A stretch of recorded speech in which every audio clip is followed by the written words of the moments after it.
Good morning, my dear students. Beta, as you know, we are doing chapter number 10, International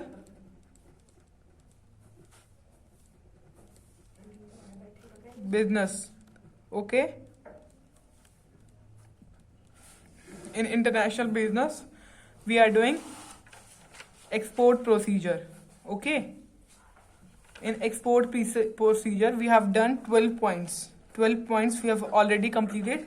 12th point was insurance of goods. Insurance of goods. ठीक है बच्चा, insurance of goods हमने अब हमारी पिछली video में पढ़ा था कि गुड्स जो हम या गुड्स जो एक्सपोर्टर भेजता है दूसरी कंट्री में वो इंश्योर्ड होनी चाहिए. वो इंश्योर्ड कहाँ से करवाता है बच्चा? इंश्योरेंस कंपनी से वो गुड इंश्योर्ड करवाता है. और क्यों इंश्योर्ड करवाता है? To protect the goods from the damage. कि उसकी गुड्स अगर डैमेज हो और अगर उसकी गुड्स इंश्योर्ड होंगी तो वो क्लेम ले पाएगा. Okay, clear? ये हमने हमारी पिछली वीडियो में रीड आउट कर लिया है.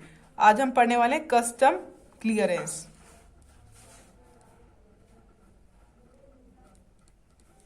Custom clearance.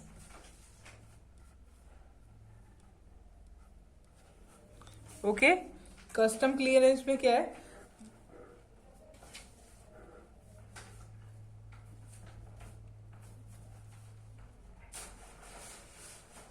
कस्टम क्लियरेंस के लिए जो एक्सपोर्टर है उसको प्रिपेयर करना पड़ेगा शिपिंग बिल. अगर उसके पास शिपिंग बिल होगा तो उसको कस्टम क्लियरेंस मिलेगा. Clear?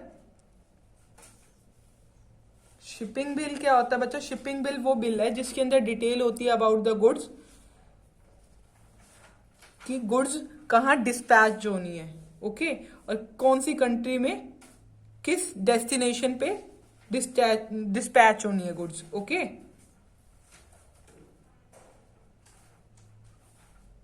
so let us write down the meaning of custom clearance.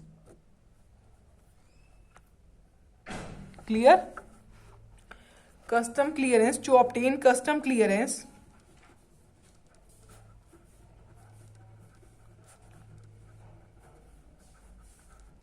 the exporter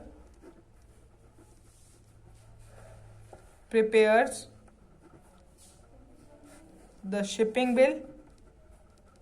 custom clearance लेने के लिए एक्सपोर्टर को क्या बनाना पड़ता है? Shipping bill.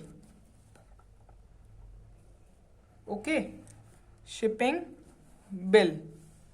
और शिपिंग बिल, अब आपको बताना शिपिंग बिल क्या है. Shipping bill contains the detail about the goods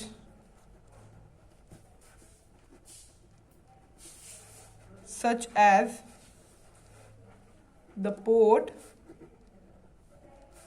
where the goods are to be dispatched,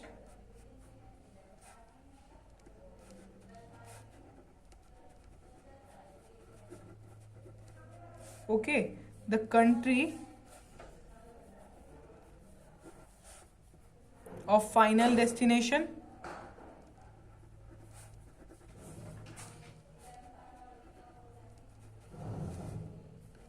exporter's name and address etc. देखो, to obtain custom clearance, custom clearance के लिए exporter को prepare करना पड़ता है शिपिंग बिल. अब शिपिंग बिल क्या होता है? शिपिंग बिल जो होता है वो कंटेन करता है detail about the goods such as, कैसी detail? Such as port where the goods are to be dispatch. वो पोर्ट जहां पर गुड्स डिस्पैच होनी है, जहां गुड्स पहुंचनी है. The country of final destination. Okay, exporter name and address etcetera. Okay, next one is 5 copies of the shipping bill. 5 copies of shipping bills along with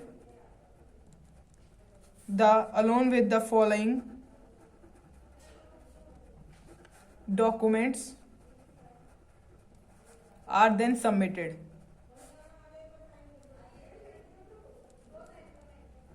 to the custom appraisal और export order. अब हमने shipping bill बना लिया, prepare करना होता है exporter को shipping bill. अब शिपिंग बना लिया तो उसकी 5 copies of shipping bill along with the following document are to be submitted to custom appraisal. Clear? कौन से डॉक्यूमेंट्स सबमिट करने हैं? एक्सपोर्ट कॉन्ट्रैक्ट और export order. Letter of credit. Letter of credit क्या होता है? लेटर ऑफ क्रेडिट एक guarantee होती है कि इंपोर्टर जो है वो, गारंटी है, श्योरिटी होती है कि इंपोर्टर पेमेंट देगा। क्लियर? ये जो डॉक्यूमेंट मैं लिख रही हूँ ये सबमिट करवाने पड़ते हैं किसके पास? कस्टम अप्रेजल के पास। Now commercial invoice. Commercial invoice में क्या होता है? डिटेल होती है जो गुड्स एक्सपोर्टर ने सप्लाई करी है। Clear? Certificate of origin.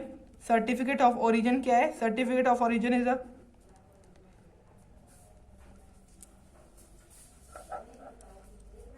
Certificate of origin क्या कहता है? सर्टिफिकेट ऑफ ओरिजिन ये कहता है कि गुड्स जिस कंट्री में मैन्युफैक्चर्ड हुई है उसी कंट्री से एक्सपोर्ट हो रही है। Certificate of origin. Certificate of inspection. Certification of inspection का मतलब गुड्स जो है वो इंस्पेक्ट हो गई हैं। ठीक है? गुड्स जो है वो इंस्पेक्ट हो चुकी हैं, उनको इंस्पेक्शन सर्टिफिकेट मिल गया है। ठीक है? क्लियर? किससे इंस्पेक्शन सर्टिफिकेट मिलता है? एक्सपोर्ट इंस्पेक्शन काउंसिल जो आती है वो इंस्पेक्ट करके जाती हैं गुड्स, अगर वो क्वालिटी स्टैंडर्ड के अकॉर्डिंग है गुड्स। क्लियर? तो उनको सर्टिफिकेट ऑफ इंस्पेक्शन मिलता है। Certificate of inspection. Next one is marine insurance policy. आपको पता है मेराइन इंश्योरेंस पॉलिसी भी करवाना जरूरी है, क्योंकि अगर हमारी गुड्स शिप से जा रही हैं तो इंश्योर करवाएंगे गुड्स को। ठीक है? इंश्योरेंस करवाएंगे गुड्स का अगर गुड्स शिप से जा रही है, तो मेराइन इंश्योरेंस पॉलिसी लेनी भी जरूरी है। ये सारे डॉक्यूमेंट हमें सबमिट करवाने पड़ते हैं कस्टम अप्रेजल के पास। ठीक है? और शिपिंग बिल भी बनाना पड़ता है। शिपिंग बिल क्या होता है? शिपिंग बिल वो बिल है जिसके अंदर ये लिखा होगा गुड्स कौन से डेस्टिनेशन पे जानी है। ठीक है? और एक्सपोर्टर का नेम और एड्रेस लिखा होगा। क्लियर?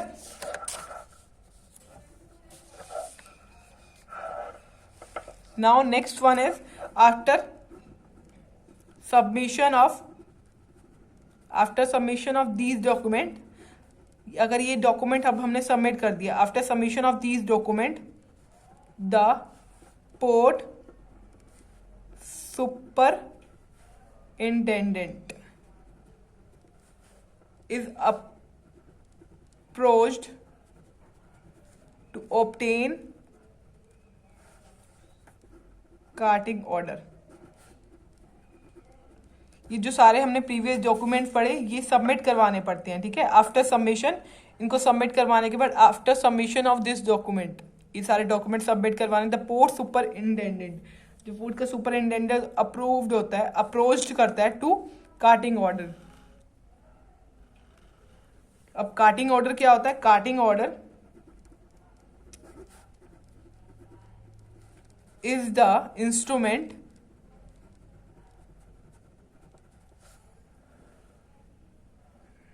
कार्टिंग ऑर्डर इंस्ट्रक्शन दी है। Carting order is the instruction to the staff at the gate of the port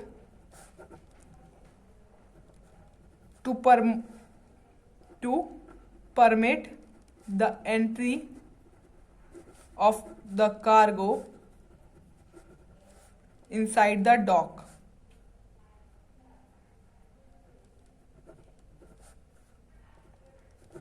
inside the dock।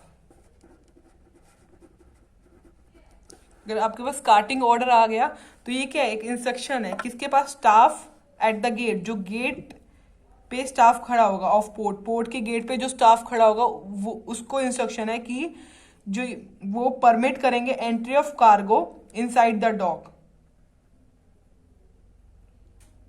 Clear?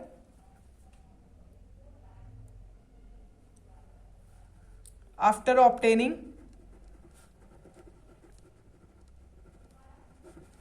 The carting order, order मिलने के बाद the cargo physically moves into port C area.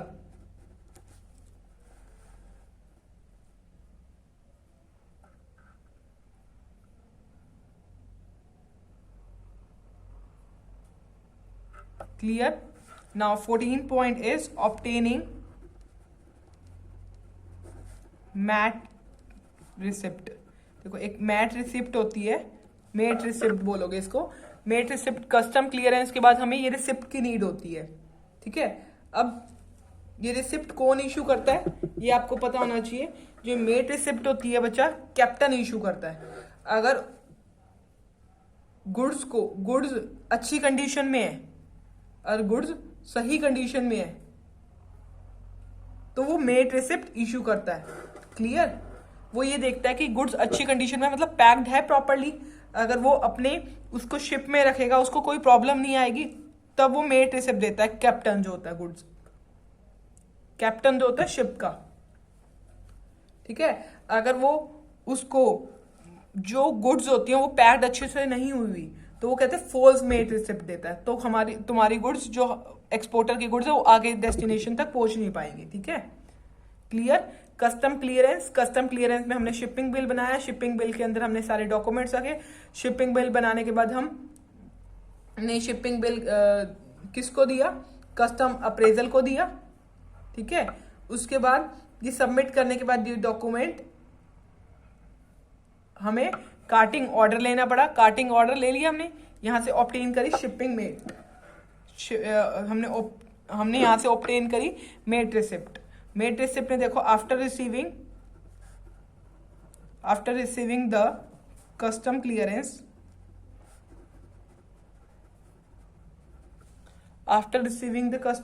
The goods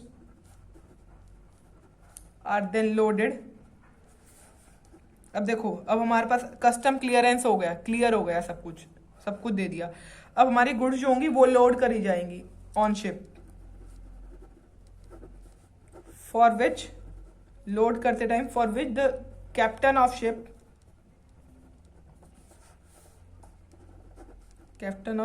issues a mate receipt. Clear? It contains the details. ये क्या contain? It contains the details regarding name of the vessel. Captain जो होता है वो issue करता है met receipt. Met receipt में क्या होता है? It contain the details regarding the, अब हमें ये भी तो पता होना चाहिए हमारी गुड्स कौन सी शिप में गई है, तो मेट रिसिप्ट जो होगा वो कैप्टन इशू कर रहा है, उसके अंदर क्या होगी? डिटेल होगी regarding the name of vessel. ठीक है, name of vessel, date of shipment, किस डेट पे आपकी गुड्स शिपमेंट में गई है, description of package etcetera.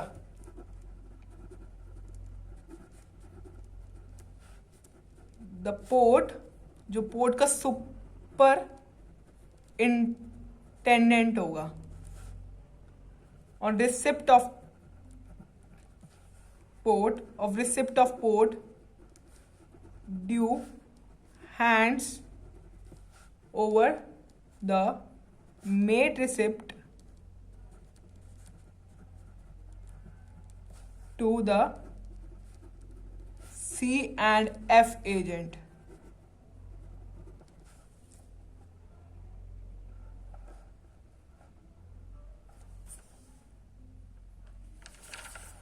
Okay,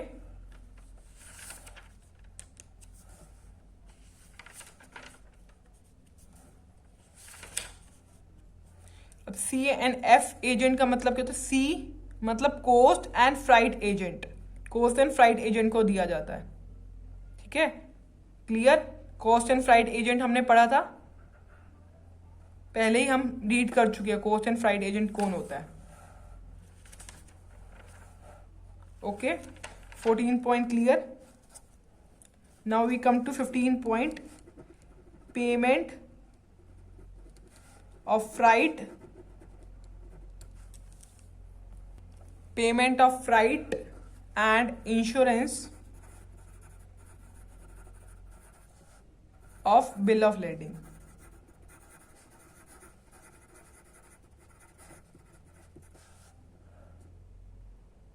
अब आपने देखा था पिछले पॉइंट में हमने भी पढ़ा कि गुड्स हमने कहाँ डाल दिए, लोड करने रख दिए हैं, कहाँ पर? शिप में, ठीक है। अब एक्सपोर्टर को अब कहाँ जाना पड़ेगा? एक्सपोर्टर को अब ऑफिस में जाना पड़ेगा शिपिंग कंपनी के, और सरेंडर करवाने पड़ेंगे उसको मेट रिसिप्ट, और उसके बदले में उसको क्या मिलेगा? बिल ऑफ लेडिंग, ठीक है। बिल ऑफ लेडिंग एक इंपॉर्टेंट डॉक्यूमेंट है, मैं आपको पहले पढ़ा चुकी हूं, clear.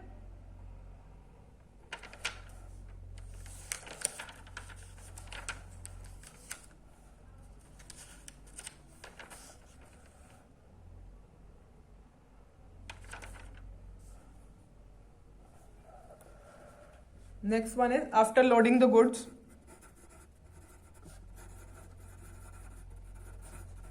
After loading the goods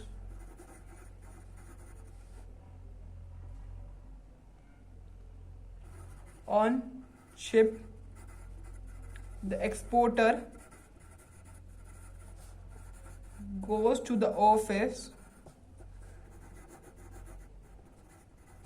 of the shipping company.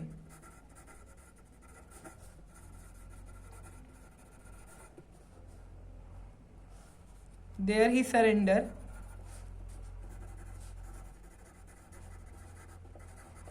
the mate receipt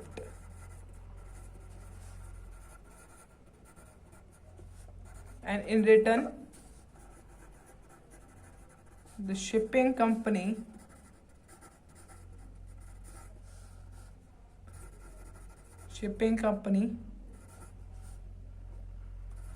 office issue him a bill of lading which is prepared in triplet. Triplet मतलब तीन बनते हैं ये, ओके।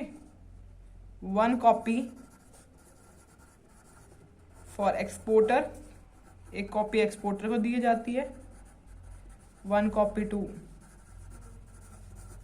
फॉर द कैप्टन, एक कॉपी कैप्टन के लिए रखी जाती है, 1 copy is for the importer.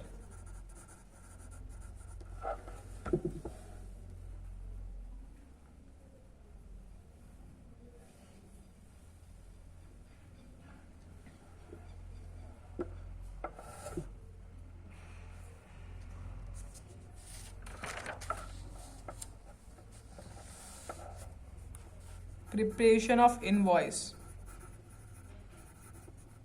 Preparation of invoice. After sending the goods, an invoice is dispatched. An invoice of dispatched good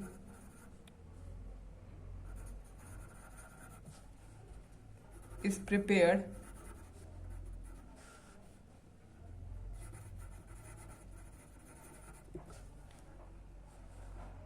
after sending the goods हमने भेज दी, मतलब एक्सपोर्टर ने भेज दी, and invoice of dispatch goods is prepared.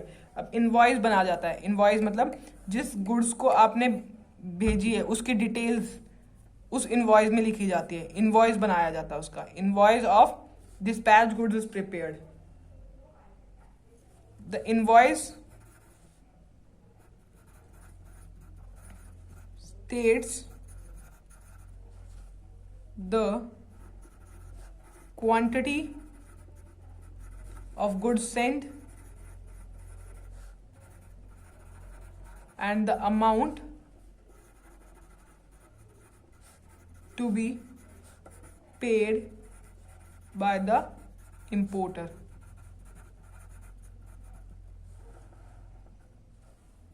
Clear. 17 point है securing payment. अब हमने गुड्स भेज दी, इनवॉइस भी बना लिया जिसके अंदर क्या लिखा हुआ है, क्वांटिटी ऑफ द गुड्स जो हमने सेंड करी है। अब सिक्योरिंग पेमेंट, अब हमें पेमेंट लेनी है।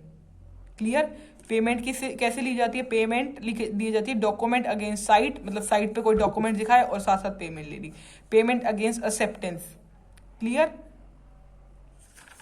दो तरीके से पेमेंट ली जाती है।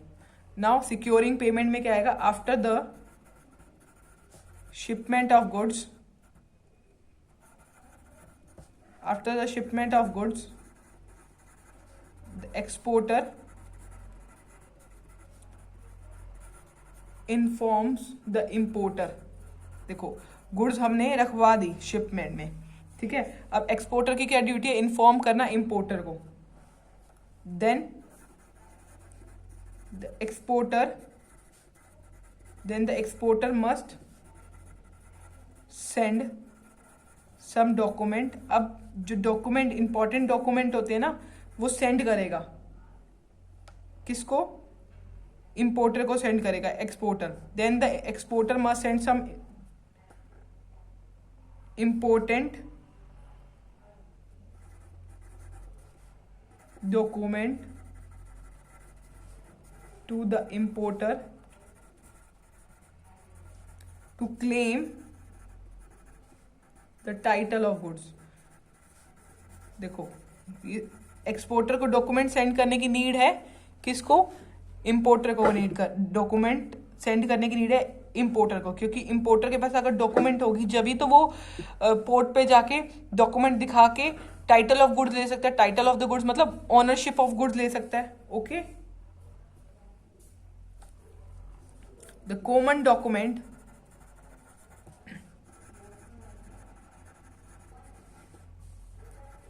Common document are, the common document कौन से डॉक्यूमेंट चाहिए, certified copy of invoice, certified copy of invoice चाहिए उसको, बिल ऑफ लेडिंग चाहिए।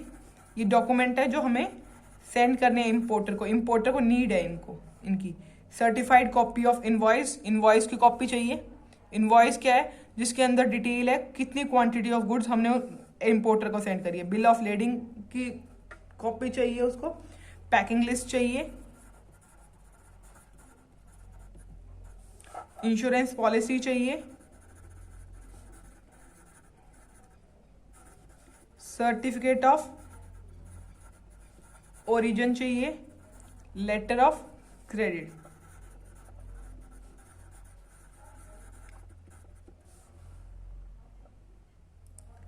The exporter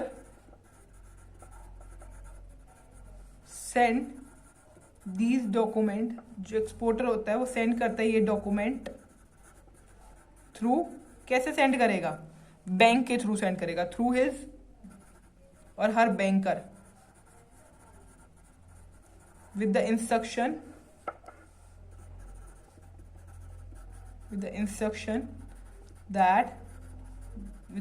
that these document must be delivered to the importer only when he accepts the bill of exchange. Only when he accepts the bill of exchange. Bill of exchange का पूरा एक chapter आपने accountancy में पढ़ा है, so according to me bill of exchange term clear होगी आपको। Clear.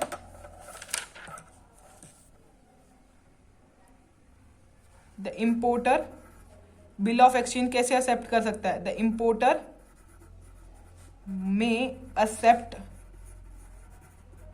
A bill of exchange of two type.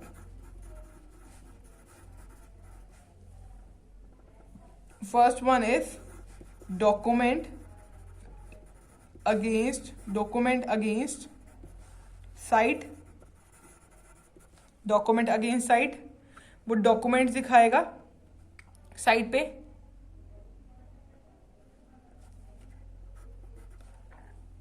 कौन? बैंकर दिखाएगा, और बैंकर दिखाने के बाद क्या करेगा? हैंड ओवर कर देगा वो डॉक्यूमेंट्स किसको? इंपोर्टर को, ठीक है। और अगेंस्ट साइट मतलब उसी टाइम दिखाएगा और पेमेंट ले लेगा, ठीक है। इसमें क्या आएगा? Documents are handed. इसमें क्या होगा? डॉक्यूमेंट्स जो होंगे वो हैंडेड हो जाएंगे। Documents are handed over when the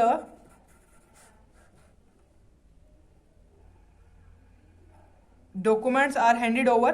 पहले ही बात आपको ये पता होना चाहिए डॉक्यूमेंट्स किसको हैंड ओवर होंगे? इंपोर्टर को, अभी हमने पढ़ा था। Documents are handed over to importer only, यहां लिखोगे ओनली अगेंस्ट पेमेंट। डॉक्यूमेंट उसको क्यों दोगे? जब वो पेमेंट देगा। अगेंस्ट साइट में तो ये है, ठीक है। सेकेंड पॉइंट, डॉक्यूमेंट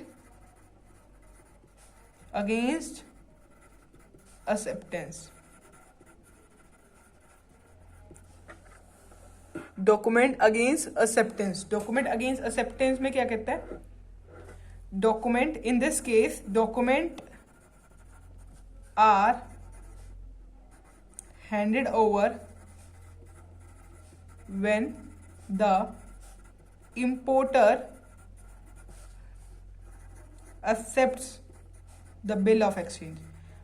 इसमें मैंने आपको पहले ही बताया था थ्योरी में कि डॉक्यूमेंट जब भी हम हैंड ओवर करते हैं जब वो एक्सेप्ट करता है बिल ऑफ एक्सचेंज। क्लियर? यहां तक क्लियर हो गया बच्चा? And agrees to make payment in a specific period of time. उस स्पेसिफिक पीरियड ऑफ टाइम में पेमेंट करेगा। अब देखो, डॉक्यूमेंट अगेंस्ट साइट का मतलब उसी टाइम पे इमीडिएटली हमें पेमेंट मिल गई। किसको मिल गई? साइट पे। एक्सपोर्टर को नहीं मिलेगी, एक्सपोर्टर के बैंक को मिलेगी, ठीक है। ओके, एक्सपोर्टर के बैंक को मिलेगी। किससे? इंपोर्टर के बैंक से। जो इंपोर्टर के बैंक से एक्सपोर्टर के बैंक मिली है, एक्सपोर्टर का जो बैंक होगा वो क्रेडिट करेगा एक्सपोर्टर के अकाउंट में, डॉक्यूमेंट अगेंस्ट साइट में। क्लियर? अब नेक्स्ट वीडियो में बच्चा हमें इंपोर्ट ट्रेड पढ़ना है, मीनिंग और ऑब्जेक्टिव पढ़ना है। अब हम नेक्स्ट वीडियो में इंपोर्ट ट्रेड का ऑब्जेक्टिव और इंपोर्ट प्रोसीजर फिनिश कर देंगे, फिर हम अपने नेक्स्ट चैप्टर पे जाएंगे। Which one is the chapter number 9 of your book? Okay, till then you should read your full chapter. We have done the important terms also.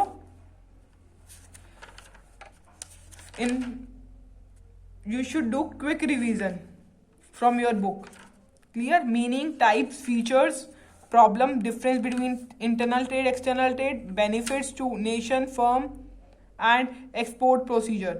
An important document used in export trade, auxiliary export documents, import documents, important terms used in external trade, all we have completed. So you should also read from your book. Okay bachcha?